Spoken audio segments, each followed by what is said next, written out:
Alright guys, welcome back to Say What's Real, episode 18. I'm your host, Andrew Ortiz, aka Mellow15, and I got a special guest with me today. You want to introduce yourself? My name is Anthony Crabtree. I'm originally from the state of Ohio. Alright. I was born 2:32 a.m.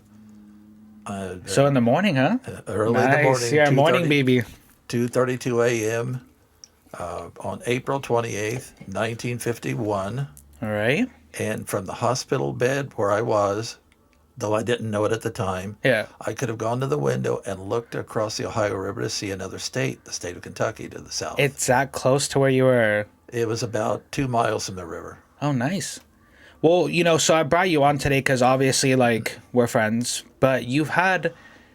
I know you don't like to say this because you're humble. You're a really humble guy, but you've had a really great career. You've seen fascinating things, and we'll get into a lot of that later. Sure. You've seen fascinating people. You've met, you can literally say, I've met the dictator of Spain, and you knew him, and Yeah. So let's start off at the early age. So you had told me before that you were a pilot. You learned how to pilot planes before you drove cars.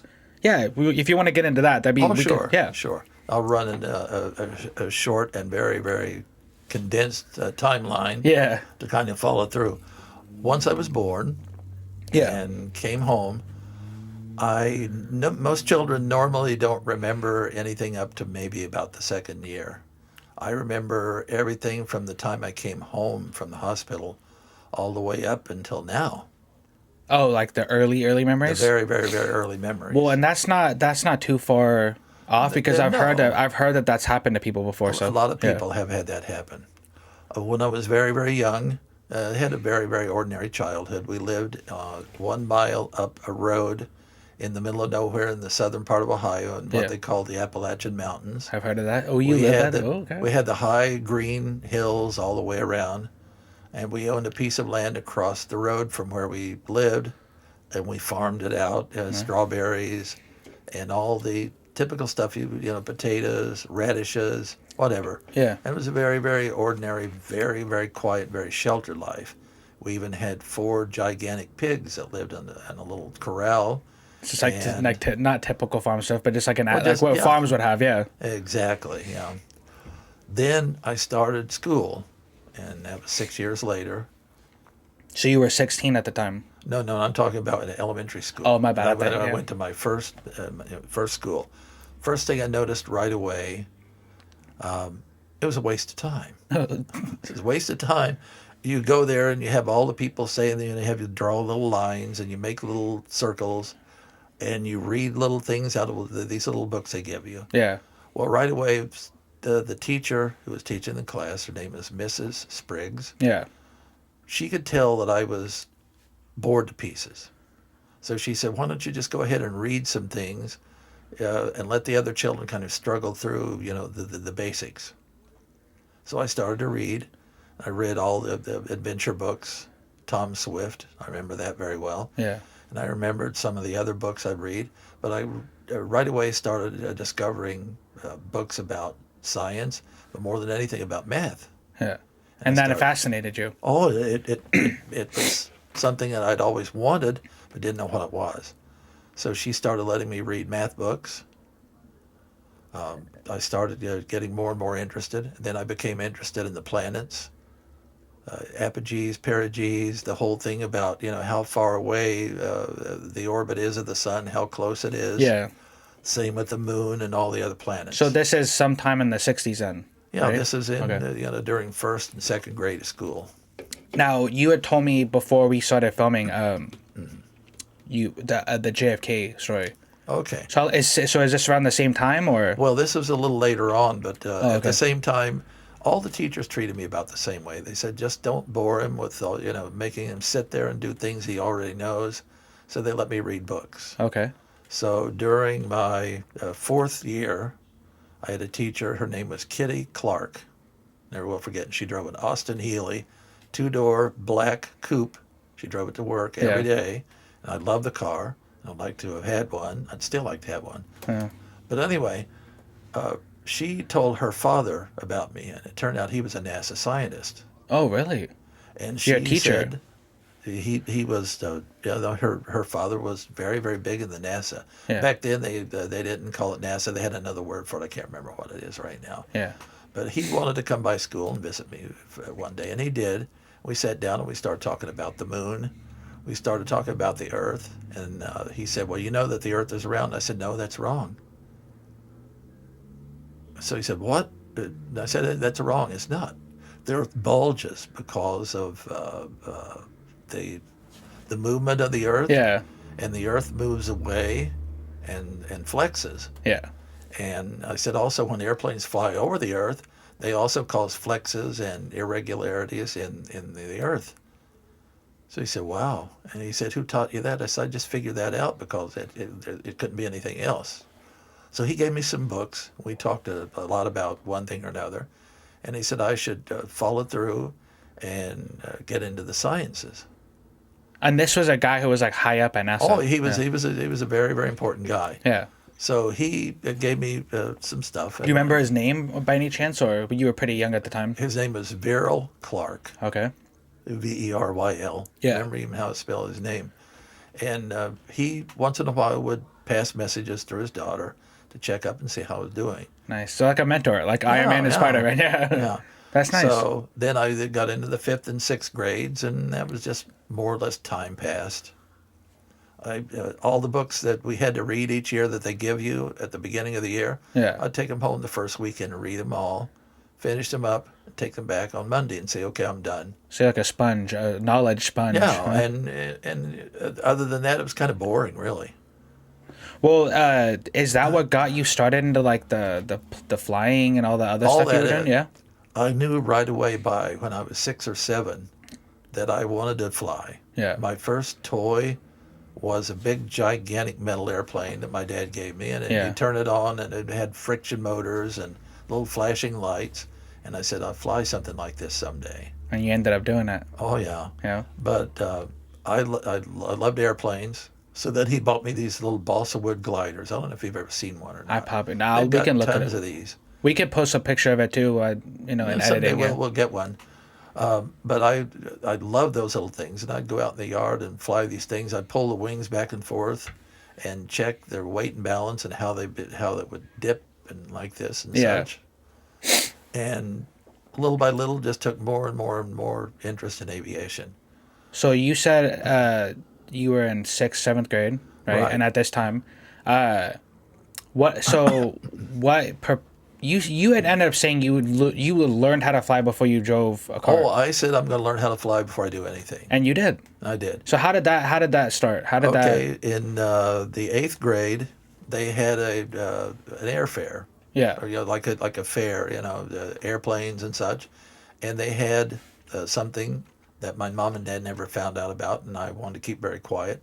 You could go there and get airplane rides for a penny a pound. Really? And you did it? Yeah. Yeah. So I went there, and no one had said anything. So I got in the airplane, my very first airplane ride, and I said, "This is it. Yeah, this is." Like nobody was in there with you? Yeah, they had a pilot, and I got to sit in front, and then they had 2 people behind. And they Yeah. take you up for about 15, 20 minutes and land again. And I said, "This is it." That's where you got your first taste of flying, huh? Yeah, it was back in let's see, what year was that? Probably 65, 66. I don't know, when I was in 8th grade. This was around the time, and correct me if I'm wrong, okay? Because obviously, I got to brush up on some stuff, but was this around the time that JFK died? Oh, he died when In I was in the 69, 4th right? grade. Oh, I thought he died in like the late 60s. He died in the 60s, 61, I think. Oh, it really? was. Okay. Now, I had told my teacher that same day, about 4 hours before, that they were going to kill him. And why did you think that? I could see it, and I could feel it. Well, I know a lot of people had thought that he was going to reveal something big, and that's why they offed him. But then, I don't know if you ever I'm pretty sure you might not have, but there's a YouTube channel called Vlad TV, and they were interviewing a mafia guy on there, Michael Francis. Yeah. And he basically said they killed him because his dad owed gambling debts. Well, right. So that kind of throws out the whole alien reveal. Sure. You know what I mean? There was no strange thing going on there. Mm-hmm. His father, JFK's father. Joseph Kennedy. Yeah. His primary business was selling liquor illegally, During and he owned a chain of brothels all the way from Boston all the way into Florida. yeah, with the last name like that, you kind of have to own. You know what I Yeah, mean? Yeah. and he had himself all fixed up, and a guy like that, I could just see, they're The gonna loan. they're gonna take his son and pop him, I know and they because I did. guess he owed too much money to the sharks. Oh, Apparently. he owed money, and he got involved in Cuba. He got involved in Nicaragua. He got involved in several other countries, and he was Really? no good. So you learned how to fly. What was your first? And you had told me that like right after high school, like you got off the bus and these guys showed up and like, yeah, Oh yeah, okay. I learned how to fly and got my license on July 4th, 1967, yeah. and then the 30th of that same month, I got my driver's license. Oh, nice. So I went on ahead and finished school, and I was bored all during those years as well. And I did have some teachers that let me do some other things that they normally wouldn't do. Let me get into special project work, Yeah, yeah. advanced math, and also chemistry. And I learned how to make small bombs and set them off out of a plastic bucket. Oh, really? And one thing or another, and I had a lot of fun doing it. But then finally I had to graduate from school, and Yeah. I knew when I graduated from high school, I'm going to be very far away from this place very, very soon. Because And I they're knew gonna it. take you. Yeah. I knew that was going to happen. At the same time, they showed up one day, and they said they were just interested because they'd heard from some of my teachers. I think it was Viral Clark, Yeah. the old guy I told you about. About that NASA. Yeah, I think he's probably the one. So they gave me a slideshow and showed me all these beautiful pictures of Paris, Rome, London, the whole thing. And I thought, well, yeah, that's nice, but that's not the world. Let's see what they really have in mind. So they came back a couple times. And they said, well, once you graduate from high school, what are your plans? I said, I don't have any plans right now. Well, let us be your plan. That's what they said. Okay, so all right. So I talked to my mom and dad, and they Yeah. said, well, is it like the military? And I said, yeah, it's like the military. It wasn't, but I said that. And they said, okay, well, that's fine with us because we're poor and we don't have lots of money to throw into your education. Yeah. Go ahead and take the leap. And that's the first step, huh? That's the first step. And they picked me up and they took me to Fort Meade, Maryland, Yeah. 9800 Savage Road, which is still there and still just as sinister as it was then. And put me through JOD and SOT school, junior officer training, senior officer training. Then they sent me to Lackland Air Force Base for learning how to fly. Even more because I already had a pilot's license. And you already had somewhat experience with And I it. had I got quite a few hours, probably 300, 350 by then. Nice. So they sent me out there, and my first airplane was a C-123 Buffalo. I went through that whole course and passed it. And it's like a C-130, except it has 2 engines instead of 4. What was the first plane that you flown that was like it was scary? Like, did any flights ever scare you? Like, Not really. No? No, I never ever. I always felt natural? very comfortable, natural, and just like it was meant to be. It was always that way. How big? What was the biggest plane you've ever flown? The C-5A and the C-5B Galaxy. Really? Yeah. And what were you delivering, like packages to people, or what was the? When I got into flying and the government used me, they sent me my first assignment in 1971 was Madrid. Oh, And they nice. said, we're going to send you there and we're going to give you a job. I said, what's the job? They said, you're deputy air defense attaché. Okay, sure. What do I do? Oh, no. You don't understand. Just stay at home and hang out and they rented me a place to live. Yeah. And it turned out that my next door neighbor, Don Enrique Amado Campo, Yeah. was very tight with Franco, the dictator. Spain. And I didn't know that at the time. And his 2 twin daughters, I told you about them a little Yeah. bit. Yeah. And his son, Luis, who was worthless and lazy. I know a couple of Luises here. You know what I mean? and he spent more money on beer and wasted time than anybody I've ever met. Yeah. So you had told me before that, and for the viewers at home, right? Obviously, when they hear the word espionage, they think of James Bond movies. Yeah. Well, could you kind of explain to us, for people who don't know, like just like the basics of what you were doing in Madrid with that? Like, Okay, when I was in Madrid, basically the government told me just get acquainted with all your neighbors and get acquainted with whoever you can. And I had no idea that Don Enrique my next door neighbor was a military justice. Yeah. He was way up the ladder, and he knew a lot of people. He also knew Franco's brother-in-law, Ramon Serrano Sr. Yeah. So first of all, he wanted me to meet Ramon Serrano Sr. And the street in Madrid, Serrano, Calle Serrano, Yeah. is named after the old guy. So we went down to see him, and I saw this old man, but he was nice, and he smiled a lot, and he said, well, come and visit me again a few times, and I did, and mostly just to sit and talk.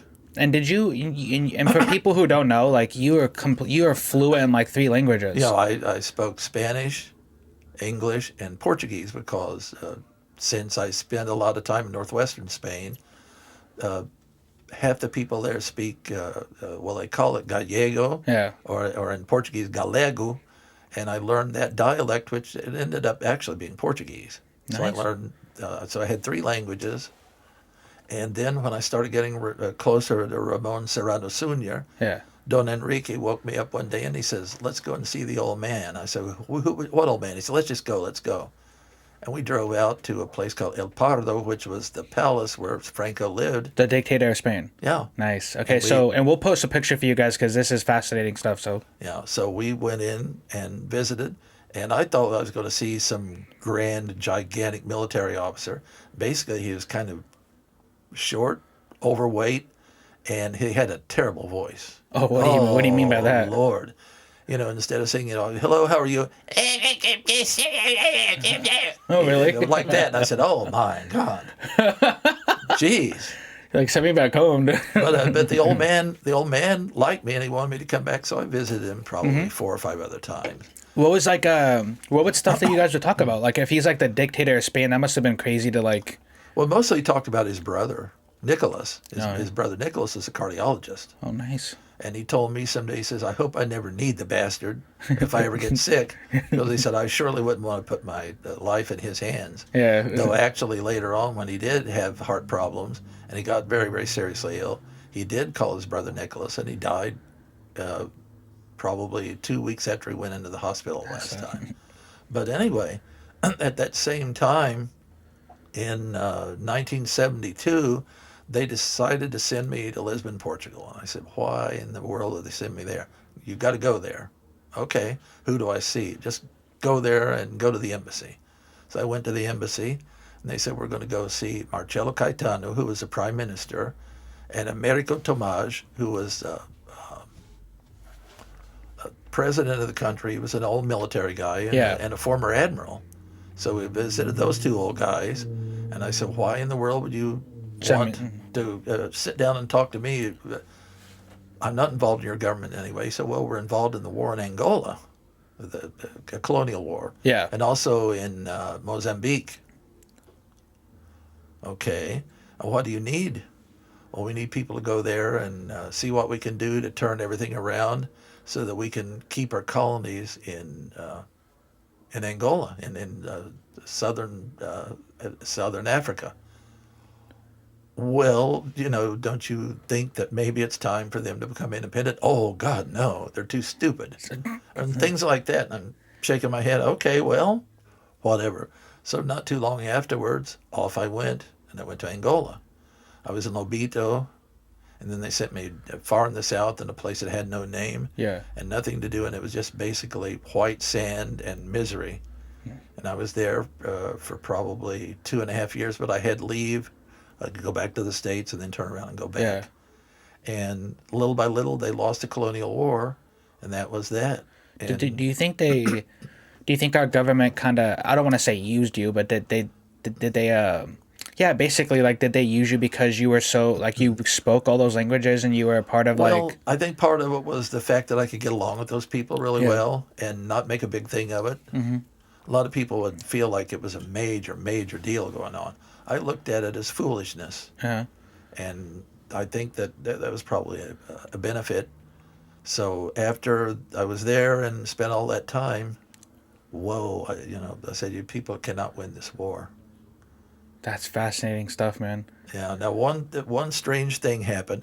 I did based on the fact that we had no doctors. Yeah. And based on the fact that we had no nurses, no medical personnel at all. They said, well, you can be their doctor. They just said you could be their You doctor. can be their doctor. Well, why do you think I should be their doctor? Well, there's nobody else. Okay, so I kind of like crash course learned on my own as best I could Yeah. and fixed up one thing or another.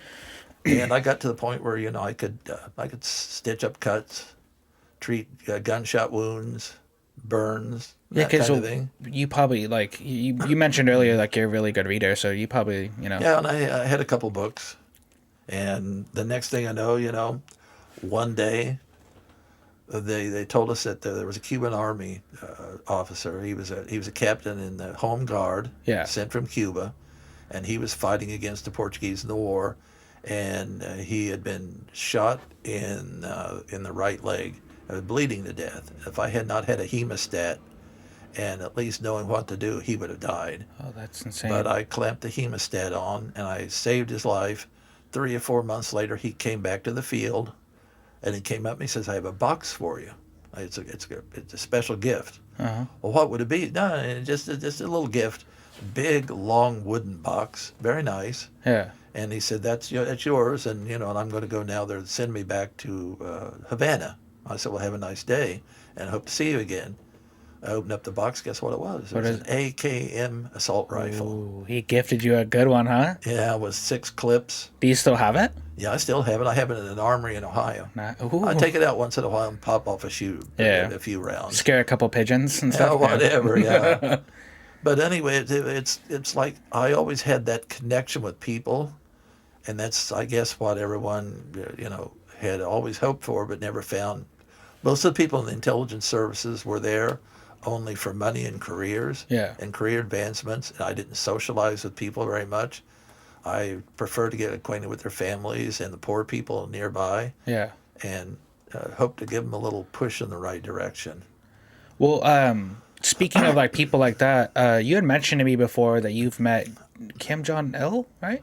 Or you've met him or knew of him? Yeah, Or okay.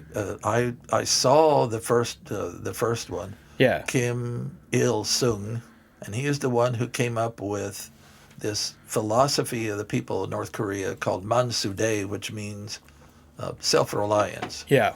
But they didn't want the people to be self-reliant. They wanted them to think that they were self-reliant, but the people were basically serfs. And in essence, North Korea was never a country. It was a business for the Kim family. Like a mafia type. Yeah. So first of all, and I saw brief glimpses of the old man, but never up close. Oh, really? Well, he croaked a few years later. Well, and how do you feel about what's going on with the whole, like... Right now? Yeah, like, do you... Because, obviously, you read the news, you read articles. No. And you're one of the first people to tell me that he was dead. Yeah. Right after TMZ had reported it. No. And there's reports now saying that he's alive. But They go back and forth. The North Koreans don't want to admit anything until they absolutely have to. Yeah. They could say today that, for instance, if they were here and this was North Korea, they could say that the sun has changed to the color blue. Yeah. And everyone would say, "Oh, yes, teacher. Yes, head teacher. Yes, Yeah. of course it's blue." But it's not blue. No, but they would have to say that it was. It's that kind of a philosophy. Well, anyway, the father came along, Yeah. Kim Jong-il, Yeah. and he was different. He was not at all like his predecessor. And he was the son of the original founder of North Korea.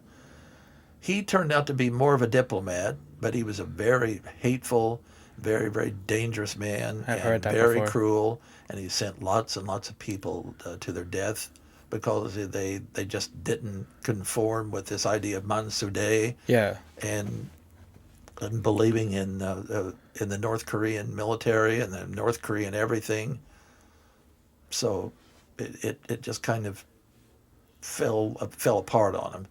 So they wanted us to go up to Russia to meet with the old man. Yeah. They'd heard that he hadn't been very well, and they wanted us to try to get near enough to find out a little bit about what's going to happen. What's going to happen?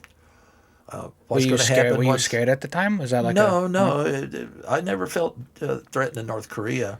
I felt bad about the people. The people were scared to death, and I could even just look at them. and they would start to shake all over and in fear, cover their face with their hands, and turn away and try to push against a wall or Yeah. try to get up and run away. The people of North Korea? Yeah, they were scared to death of everything and everybody. Well, what did you end up finding out? Like, what was the... Well, we knew that the old man wasn't going to live very long. Yeah. And the Russian chief of staff was there because of the fact that they sent heavy support of the Russian army to protect Mr. Kim, the old Mr. Kim, you know, Kim Jong-il.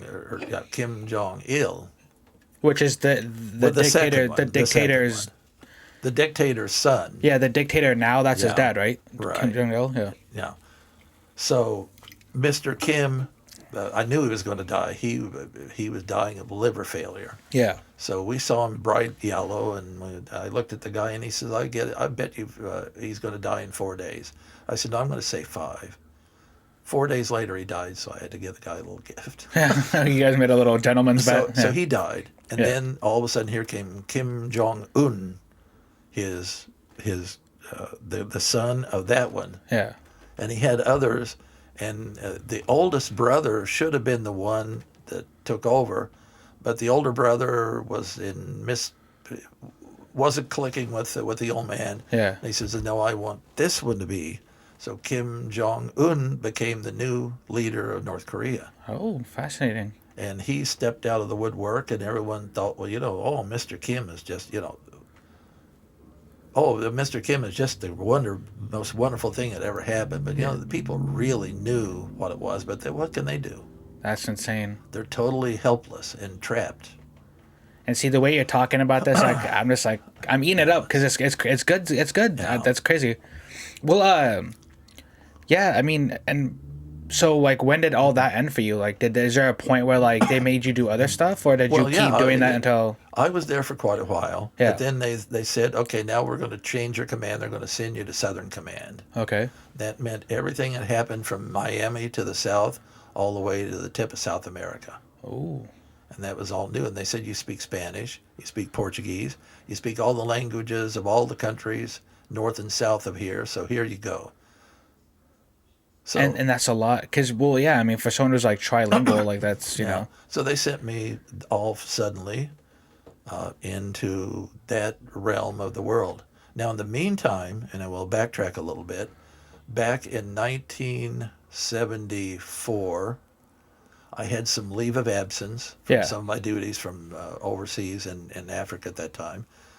I decided to visit with my brother's wife's sister and her mom. I went to my brother's wedding. Yeah. He had married a young girl by the name of Eridania. Yeah. They were married. And I decided, well, now that I get this free time, I'll go down to the Dominican Republic and visit this woman. And I met her at my brother's wedding. So, and then I get to know the rest of the family. I flew down there. And right away, I mean, like immediately, I saw her mom at first, and then I saw the girl. And is this who you're married to now? Yeah, her name is Milagros. Yeah. We call her Millie. I looked at her and I said, "Oh, this is it. I was meant to be here because of her."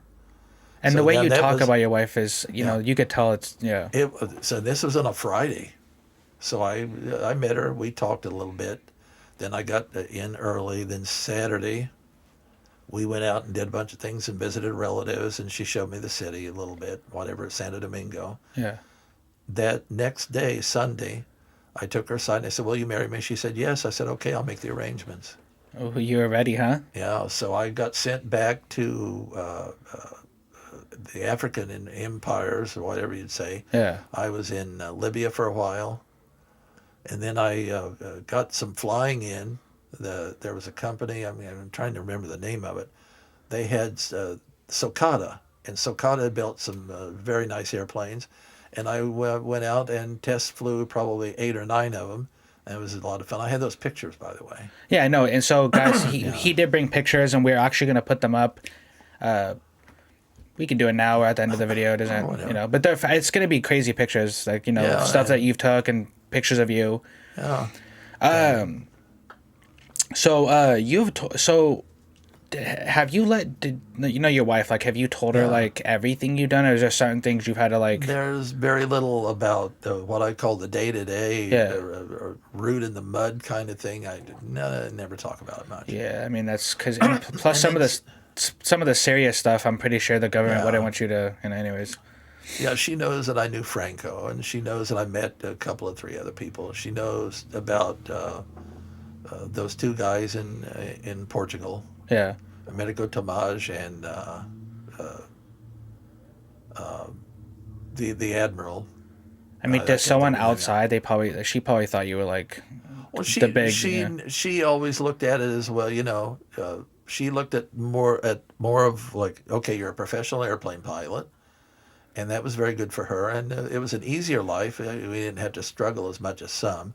But on the other hand, I got sent to a lot of places where it was not the best in the world. But since I was in Southern Command, I was always near enough by so I could see her all the time. They'd sent me, for instance, to Grenada. I don't know if you remember that or not. In Yeah, I remember you telling me something about Grenada. Yeah. 1974, what happened was that Maurice Bishop, Mm-hmm. the prime minister, went to Bulgaria to look for foreign aid, and his deputy prime minister and one other betrayed him and overthrew the government while he was gone. So when he came back, they put him under house arrest. He marched down to Fort Rupert, named after his father, and had the very same thing happen to him when Eric Gary took over and had him murdered. And he was killed within about 3 feet of where his father died about a week later. So, That's intentional. Like someone did that on her. yeah. Yeah. So that whole thing then in Grenada kind of fizzled out, and then everything started slowing down and becoming more and more reachable. And then finally, probably say 4 or 5 years ago, they phased me out very gently, and it's kind of like all Really? now part of what I used to be and not anymore. Well, when did so you've told me some other crazy stuff. When maybe you were already there after. When did they? So I remember one time, I mean, you were talking about, let's say, for instance, you overheard me and Zach talking about like Area 51 type stuff, right? Oh yeah, And you had told me, you should have told me like, hey, they don't keep aliens there. They do this there. they don't keep aliens there. No, And you had told me like they test on people and stealth testing there. what they were doing was, well, from my own point of view, Yeah. inexcusable. But they were taking condemned prisoners, Okay. and they said we have a program of doing special tests. Like prisoners of war, or Well, no, prisoners just in the prisoners country. in prison. Okay. And if you can survive the ordeal, we'll cut you paperwork and we'll let you go, and you'll be totally free. So they would take them to Area 51. They take them there, and what they were doing is they were zapping these people with extremely high frequency radio energy, Mm-hmm. trying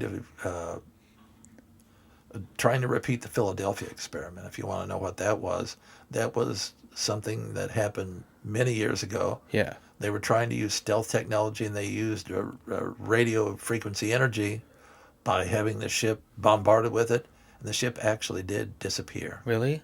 And it was gone for many, many years, but the crew on board didn't age, and they suddenly appeared 15, 16 years later and sailed into port, and they were in total shock to find out that so many years had passed.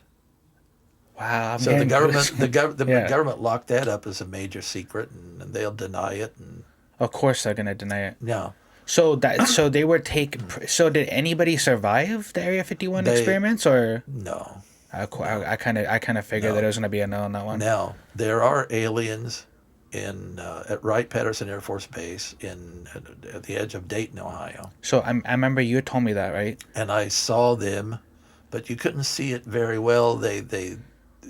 They weren't human, you could tell that. Yeah. But they weren't so different as to say that they would be like creatures with wings or anything like that. How small were they? I couldn't tell, but I'd say probably 5'5" or something like that, maybe a little taller, the average. And you had told me that they were already dead at this point. They had been dead for a long time. They've been preserved and frozen. So whoever showed you the aliens, right? Did they Yeah. tell you where they came from? Did they find them somewhere, or They like found them near where Disney World is in Florida. really? Were they frozen in- already, in- or they when they found them, they just found them dead, and that was near Kissimmee, Florida. Yeah, because I mean, you told me that before. Yeah. Yeah. So, what I know the Roswell incident happened before your time with the government and stuff, but have they ever? Did you ever hear anything about that? Like, There was a lot to it. A lot of it had to do with refracting light Uh-huh. because of a highway that was nearby that made it look like the lights are coming from above, and they weren't. But there were certain things about Roswell the government won't say much about, and they called it top secret. Do you think aliens were found there? They probably did. Yeah. Yeah. Yeah, that makes sense because they retracted a statement they made earlier. I think like the day after they retracted a statement that they wrote on the newspaper. Yeah. So when you saw the aliens, obviously like you're probably like I don't want to say a handful of people because I'm pretty sure the government has had people see them. Were you like that must have been fascinating? You probably were you scared or what were you thinking at the time? I felt like, well, geez, now that you brought me here, let me look into this very, very carefully, and perhaps we can do an autopsy on one. And they, oh, no, no, no, no, no, no. And, I bet they were like, no, no, no, no. And they said, no, no, no, we can't have that. And as a matter of fact, this is totally classified. You can't talk about it to anybody. Well, obviously you're talking about it now with me. What are they going to say, or what are they going to do? Yeah. They would have to make more of an effort to take me aside and tell me not to do it, than to just let it go. And most people are going to say, he's talking out and making hot air, so that's fine. Well, that's part of the question was like, like, hey, out of all the people you could have went to, out of all and your whole life, you could have went to like ABC or, and people are going to ask, why did you go to Andrew? Why did you come to...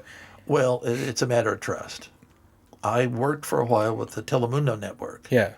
I don't know if you've ever watched any Spanish TV. I do, and I remember you telling me that, yeah. And there are clusters of absolutely stupid soap operas, one after another after another.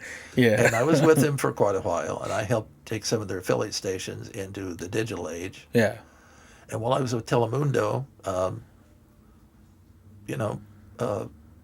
I had a lot of contact with the press. I had a lot of contact with a lot of people. And you could have released the story. And then I could have released something and started, and then the government would have been much more upset. Yeah. No, but the thing with Telemundo was good for me. I'd always wanted to be in TV and see what it was like. And you run master control, and you get into engineering. Yeah.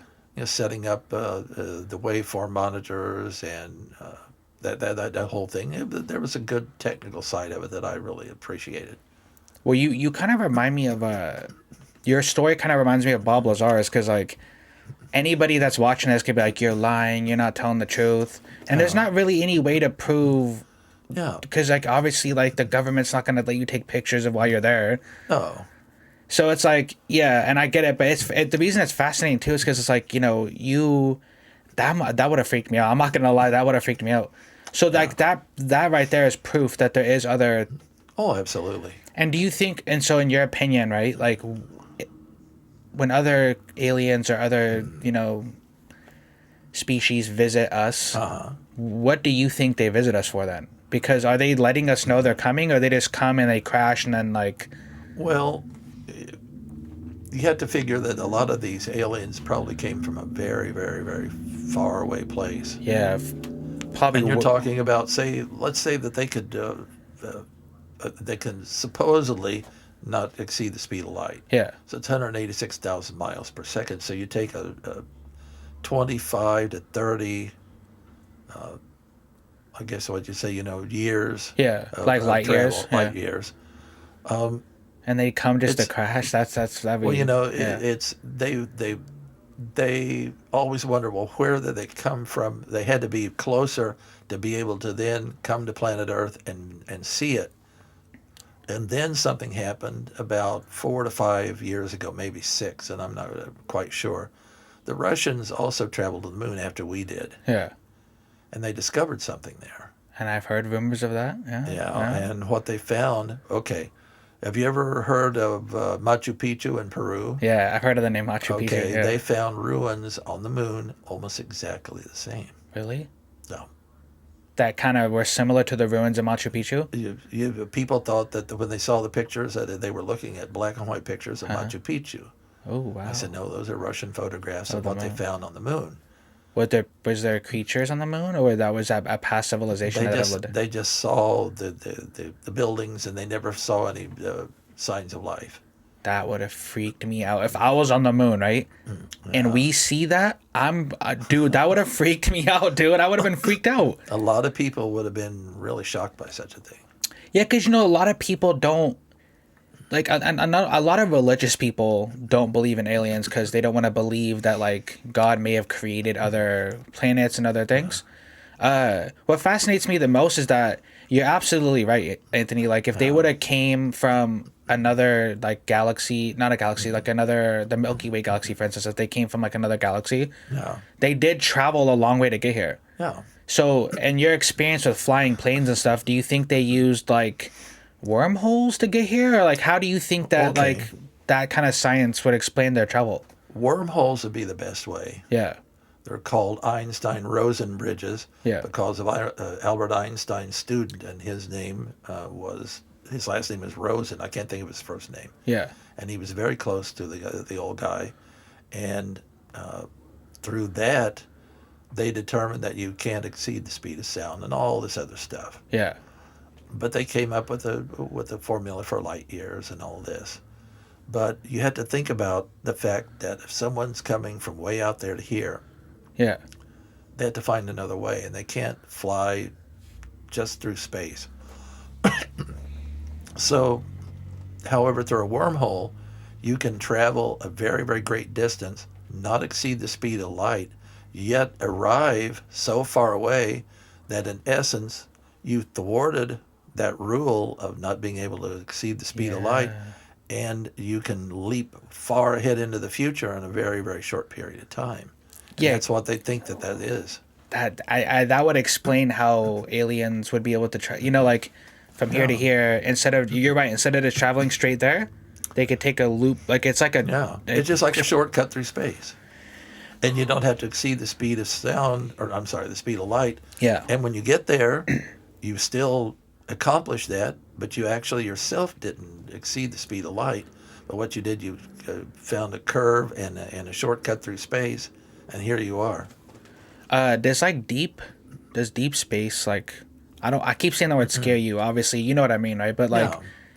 like does the unknown kind of scare you? Like if the reason I'm asking that is because are you religious by any chance, or like do you believe in God or? Well, I believe in God, and I'm Yeah. very religious. I'm Yeah. Catholic. So do you think that like, since you've seen aliens, right? Yeah. So you know that there's other things out there. Oh, yeah, for sure. Does that change your view on religion, or how does that affect your? No. No? When God said he created the heaven and the earth, when he talked about the heaven, he's talking about the heavens. Like that Plural. heavens. And you talk about the entire creation. Now, a lot of people can go back and identify this any way they want. They can say that, maybe God was some master engineer in some other place. That's not for me to try to speculate. Because that's too big. Well, for... it's beyond the scope of people to understand beyond a certain point. So why torment yourself with it? Yeah, because we're never gonna know until we. We're never going to know. But now there are certain things that happened during biblical times Yeah. that were noticeable back then and now have been identified. When Christ was supposedly going to be born, and by the way, he was born in the month of Nisan. Yeah. He wasn't born in Christmas time or December. He was born in the month of Nisan, which would be probably April, May. Oh, sometime. really? Okay. When he was born, there was a sudden, very, very, very bright star that lit up in the heavens and was so bright that it would make nighttime look like day. And scientists, of course, read these things and they said, no, it couldn't have been. No, it couldn't have been. But then they started scientific studies, and the Hubble telescope came about, and they started doing research. And they found out that at that time there was a star that suddenly became a supernova, and that star was called Betelgeuse. Oh, really? So a supernova when Jesus was born. Yeah. So, it's kind of, I don't know how to say this because I don't want to make it sound like I'm saying Jesus is an alien, whatever, right? Well, But how would you like what would it be like? Is it too far fetched to say like that he came from somewhere far that like away. God? I'm not saying that God's an alien, right? I'm not saying that, No. but is that too far fetched to say that like some other creature created us and we call him God, and he could still be God, right? He could still be our God, and It's a very plausible Yeah. possibility. well, yeah, that's all that. That's crazy. No, because well, and then people don't believe in that kind of stuff, and then and a lot of belief is that if we were to get told that they were Yeah. real, that it would cause some type of panic, and I could see some people panicking. Well, exactly. Well, now I'll tell you something else that's been going on in the last 5 to 6 years, and I had personal experience of this. I was in Switzerland, Uh-huh. and there's a place up in the hills, which is not too far away from Zurich.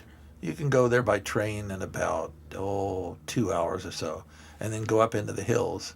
And it's a place called the Chasseral, and it looks out over a lake called Neuchâtel. It's a huge lake in Switzerland, Yeah. and it's up in the hill country on the way to Basel, one of the major industrial cities. And the Chasseral suddenly started receiving digital information from very, very, very far away. Oh, really? And I never heard of that. That's crazy. Well, the government squashed it down as much as they could. So the Chasseral has now received all kinds of digital bursts, and now they're more regular and more frequent, and they're trying to figure out now how to break the code so they can understand what it is. Nice. But so far, it's the Swiss government's been tight-lipped about it. Oh no, that's no, that's just the press. No. But I know it's true. Well, if the universe is supposed to be so big that there's not really an end to it, Yeah.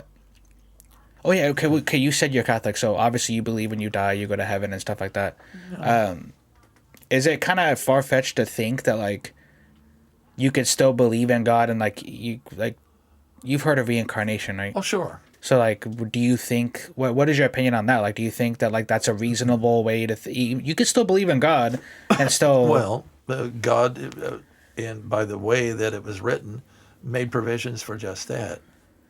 When you die, yeah you're supposed to be in asleep, and then you awaken, and then you're in heaven. You're in a new place. yeah So that's kind of like reaching out and touching that thing that you just mentioned. Maybe that once we die, we can either be reborn or we may not die, but be transferred in another dimension, in another form, and would you sin still on. remember? Do you think you'd still remember Well, you like probably your remember family and you'll stuff like remember a that? lot of things, and according to what the Bible says, you'll be able to see those relatives once you go. Would it matter though? If Like I Not would really. suppose that like if you were like transported to heaven or like another dimension, like your past life shouldn't. Well, The human being would be very, very, very confused by suddenly finding themselves in an alien place among aliens without knowing how they got there.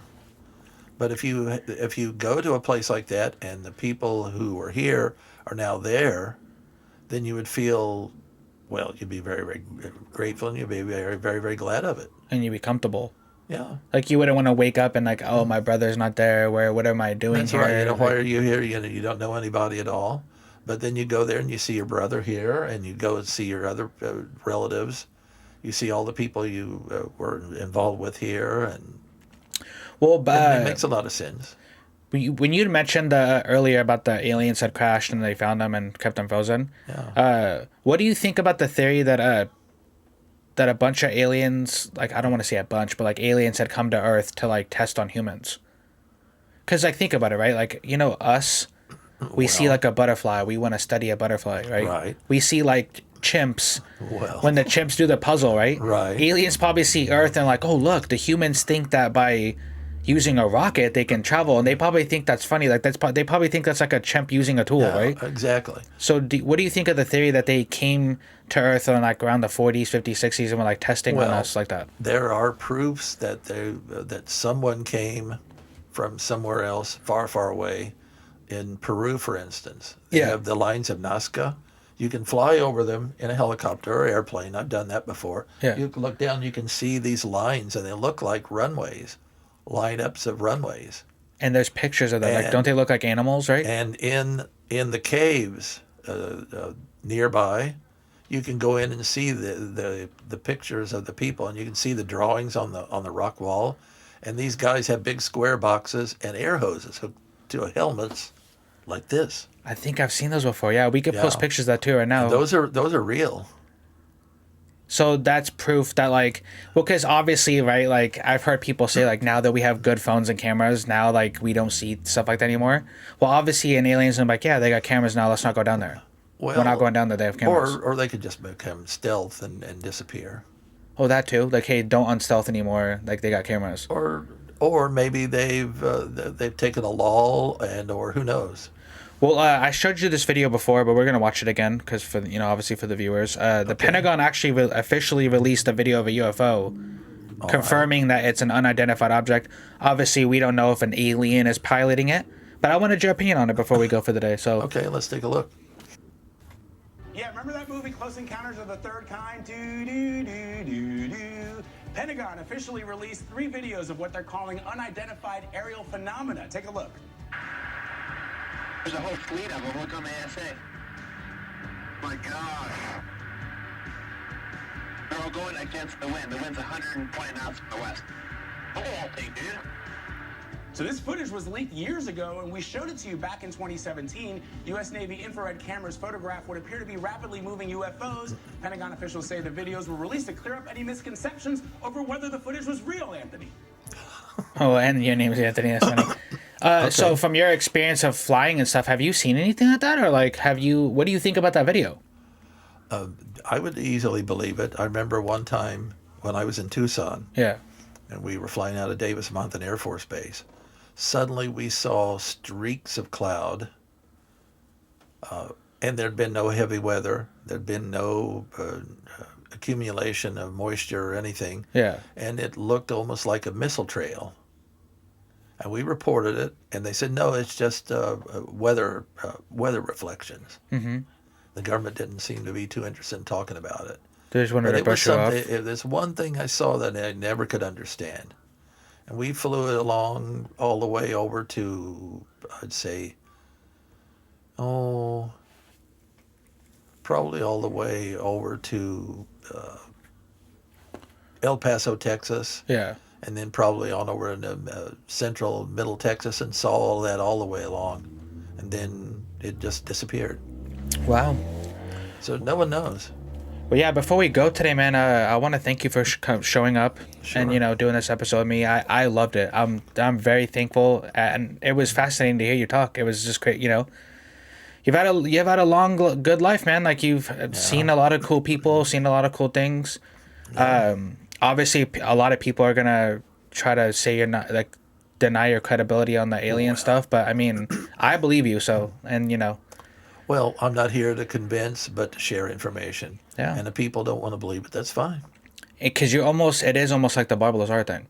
Yeah, It's like you've seen stuff, you've been up close with it. Yeah. Obviously, there's no way to prove it. Obviously, the government was gonna let you take photos and stuff. So Well, the government's not going to reveal what they found either. yeah. The government's very secretive, you have to understand. Well, and the government has the attitude that the common, ordinary person that walks upon the earth is not able to, I guess you would say, Handle that type of... yeah, to handle and to witness such a thing that's bigger than they are, but they're totally wrong. People need to know as much as they can about everything. Right now we have the coronavirus. People want to know all they can about this virus. But guess what? They're not gonna tell us. They're not going to tell you everything that they know. But on the other hand, little by little, people know more and more. And as they reveal that to others, there's no way the government can cover it up. Yeah. For instance, this particular virus, it's not organic.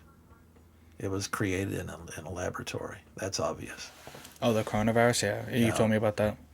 Yeah, and yeah, I could believe it. It's been done before. We did it with the Legionnaire's disease. We wanted to test it, so we went to a convention and squirted into the air filters and the air ventilation, and a lot of people got sick. They put those people in clinics and did studies and figured out, well, now we know how to make it. Yeah. So therefore it is good, so let's not do it anymore. And that was the end of that. Well, yeah, you guys, please, bro, like if you, in the comment section, comment below. There's this fascinating stuff that Anthony's talking about today. If you guys want to see him back on eventually, I mean, I would love to have you back on and I'd talk love more to come about any back. of the kind of stuff. Yeah. You guys comment below. Let him know. Like, I want to thank obviously my brother for showing up today. You know, producing all this. It takes a lot of work every week to get this kind of stuff done. And when this gets up on YouTube, guys, just show Anthony some love, man. This guy's had some pretty crazy stories. So, All right. yeah, and until next time, guys. And always look into yourself and think this way. I can always learn something new every day. That's a good way to go about it. Yeah. Every day you can learn something new.